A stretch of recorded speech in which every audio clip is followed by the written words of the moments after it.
Margaret Thompson sat by her kitchen window, watching the overgrown grass sway in the morning breeze.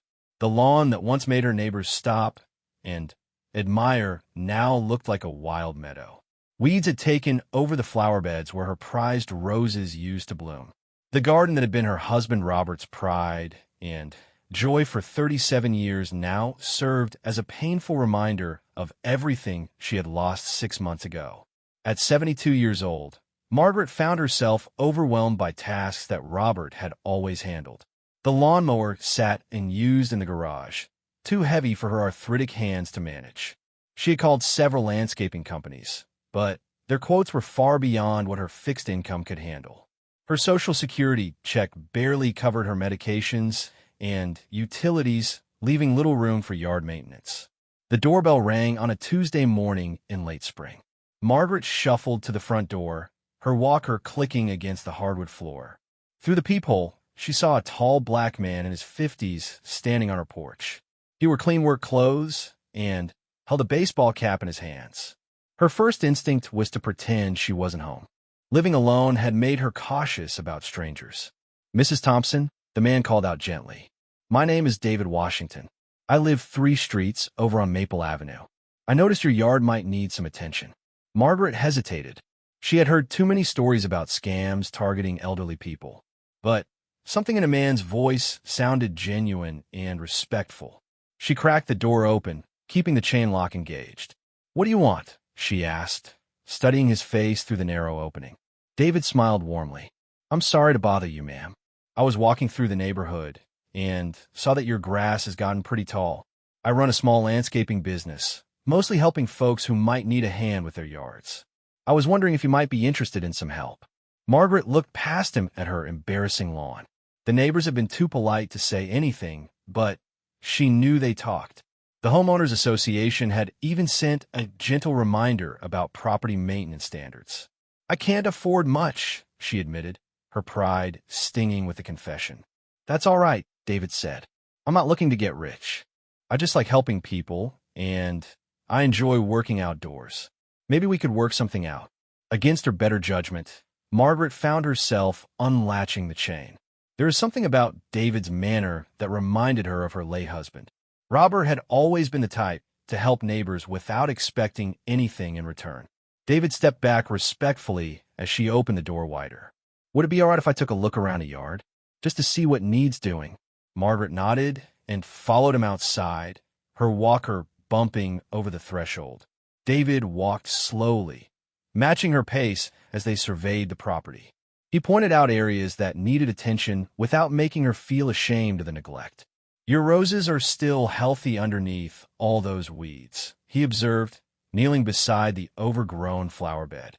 "With some care, they could be beautiful again. And this grass just needs cutting and maybe some fertilizer. Nothing that can't be fixed. My husband Robert used to spend hours out here," Margaret said, her voice catching slightly. "He said gardening was his therapy after he retired from the factory." David stood up, brushing dirt from his knees. Sounds like he was a wise man.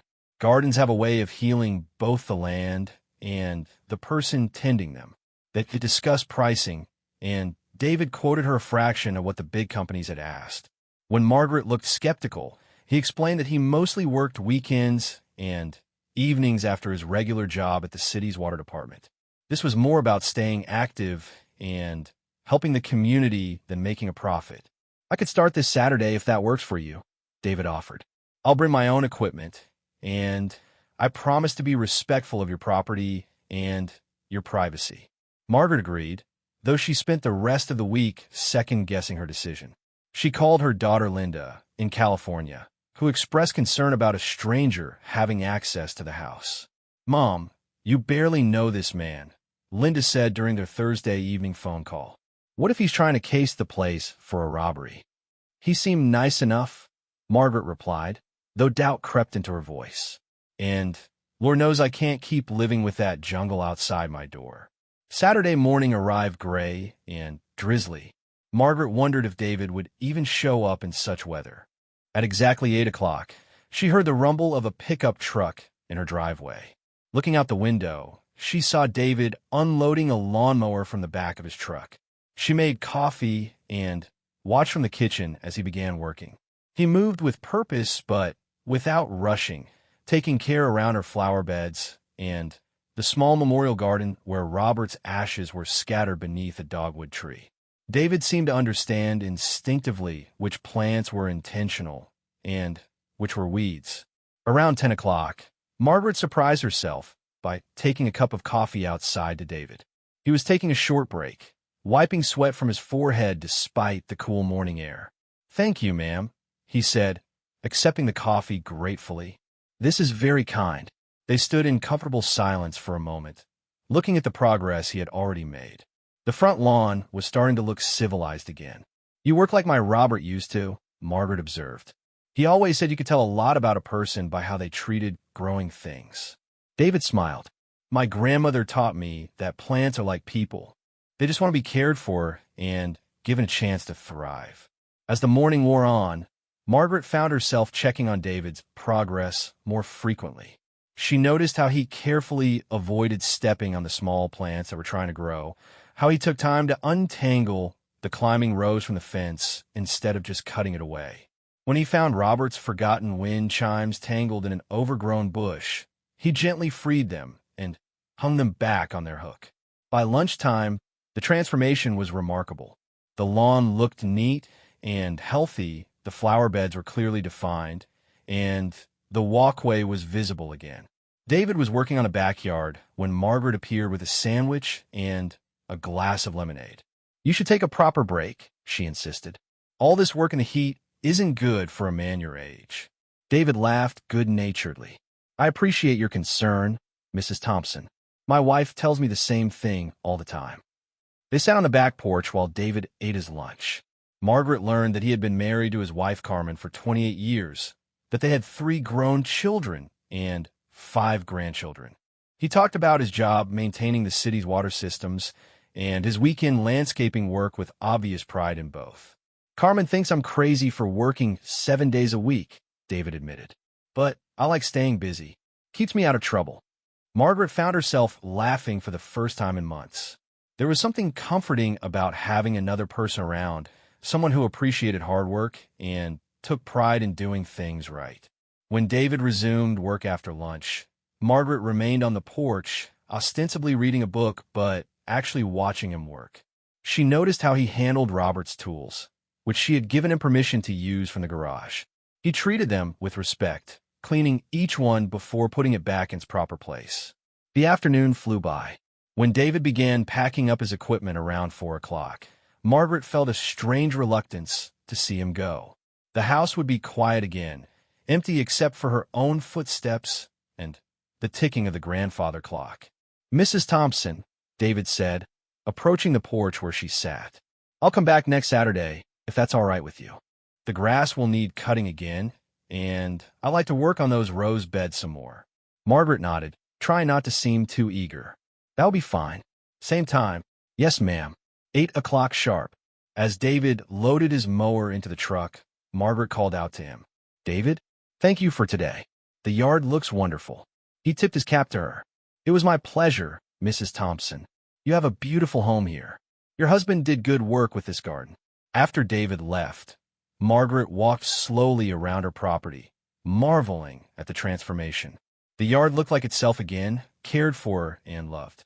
She could almost imagine Robert nodding with approval from wherever he was watching. That evening, she called Linda back in California. "The yard man came today," she reported. "He did wonderful work." "How did it go?" Linda asked. "Any problems?" Margaret looked out at her neat lawn, visible even in the gathering dusk. "No problems at all. He was very respectful and professional." What she didn't mention to Linda was how much she was already looking forward to the following Saturday. For the first time since Robert's death, she had something to anticipate beyond doctor's appointments and grocery shopping. As she prepared for bed that night, Margaret found herself thinking about David's gentle manner and his obvious skill with growing things.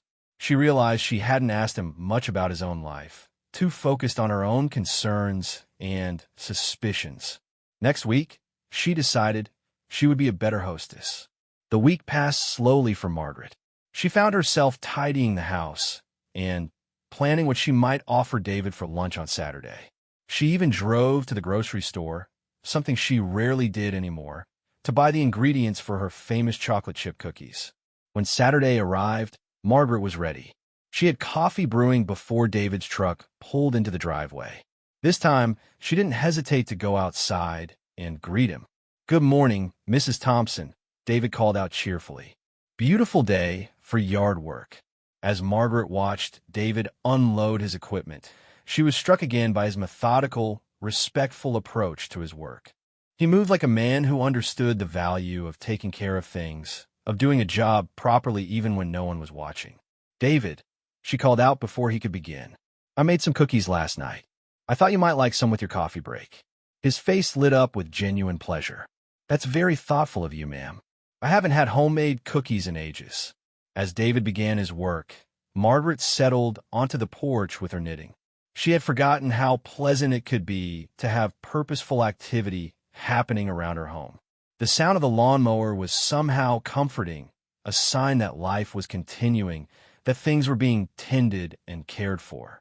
She watched David work with growing appreciation for his skill and attention to detail. He wasn't just cutting grass. He was caring for her property as if it were his own.